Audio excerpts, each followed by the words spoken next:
Un nombre de plus en plus important de gens se réveillent et apprennent que 99% de la population de la Terre est contrôlée par une élite d'1%. Mais saviez-vous qu'une famille, les Rothschild, règne sur tout, même sur cette élite de 1%?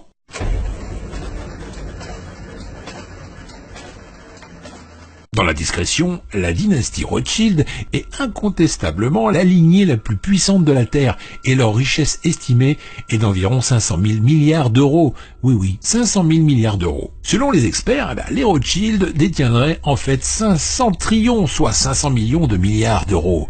Waouh! Eh bien, sachez que si les Rothschild distribuaient leur argent à chaque être humain, sur Terre, cela ferait plus de 100 000 euros par habitant. Sympa, non? Tout cet argent provient des banques détenues et contrôlées par la dynastie Rothschild, et la liste de ces banques centrales se compte en centaines. Je vous en cite les plus connues. Allez, c'est parti. Il y a la Banque d'Algérie, la Banque centrale d'Argentine, la Banque nationale de Belgique, la Banque centrale du Brésil, la Banque du Canada, la Banque populaire de Chine, la Banque nationale du Danemark, la Banque de France, la Banque d'Israël, la Banque du Japon, la Banque du Maroc et la Réserve fédérale des États-Unis. Et oui, la liste est très longue, n'est-ce pas? En l'an 2000, la dynastie Rothschild contrôle toutes les banques, sauf 7 banques centrales de ces pays. L'Afghanistan, l'Irak, le Soudan, la Libye, Cuba, la Corée du Nord et l'Iran. C'est pas une coïncidence si ces 7 pays ont connu des perturbations et des guerres dans leur pays. Par exemple, en 2001, les États-Unis envahissent l'Afghanistan. En 2003, les États-Unis envahissent l'Irak. En envahissant ces deux pays, les Rothschild ont réussi à poser leurs mains sur la plus grosse banque du Moyen-Orient, qui est la Banque d'Irak.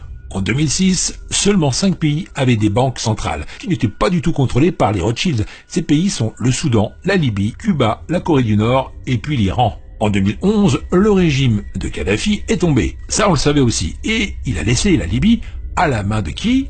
Des Rothschild, qui sont très satisfaits de la révolution libyenne qui a été approuvée et soutenue par M. Bernard-Henri Lévy. Et dans la même année, le plus grand pays d'Afrique en superficie, qui est le Soudan, se divise. Le Sud-Soudan devient un État indépendant le 9 juillet 2011 et sombre rapidement dans une nouvelle guerre intérieure cette fois. En 2013, seulement 3 pays restent debout et résistent encore à la main des Rothschild, qui sont Cuba, la Corée du Nord et l'Iran. Cuba ne va certainement pas tomber. Ce petit pays a tenu tête pendant des décennies aux États-Unis. Et Fidel Castro, le leader de la révolution cubaine, a tenu tête pendant plusieurs années aux États-Unis. Rappelez-vous, il a survécu à de multiples tentatives d'assassinat. Il a réprimé toute l'opposition politique sur l'île pour faire de Cuba un des fers de lance de la guerre froide. Le leader cubain a défié tour à tour pas moins de 11 présidents américains. Rien que ça. Pour la Corée du Nord, soyez sûrs, mes chers amis, que c'est très difficile pour les Américains d'infiltrer le régime nord-coréen et de créer un mouvement de résistance pour faire tomber Kim Jong-un. Et ni la Chine ni la Russie souhaitent voir s'effondrer le régime nord-coréen qui fait bien leur affaire et garde un équilibre entre les deux camps. Tu m'étonnes. En ce qui concerne l'Iran, vous le savez très bien, l'Iran est armé jusqu'aux dents. Et c'est pas dans un futur proche que l'Iran tombera, surtout avec un PIB estimé à 412,2 milliards de dollars en 2016.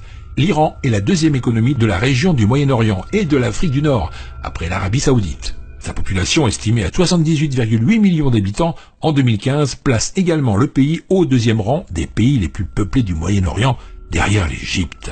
L'économie iranienne repose sur le secteur gazier et pétrolier, l'agriculture et les services se caractérisent par une présence notable de l'État dans l'industrie manufacturière et les services financiers. L'Iran occupe, lui, le deuxième rang mondial des pays producteurs de gaz naturel et le 4e rang pour ses réserves de pétrole prouvées. Donc c'est simple, n'attendez pas un renversement du régime iranien au futur. Voilà encore plein de contenu pour vous faire plaisir et pour vous apprendre des choses sur cette chaîne. J'espère que ça vous a plu. Partagez la vidéo avec vos amis sur Facebook, Twitter et les autres réseaux sociaux. Pour moi, je vous retrouve dans la prochaine vidéo qui s'affiche sur l'écran maintenant. À tout de suite, ou alors à bientôt. Ciao.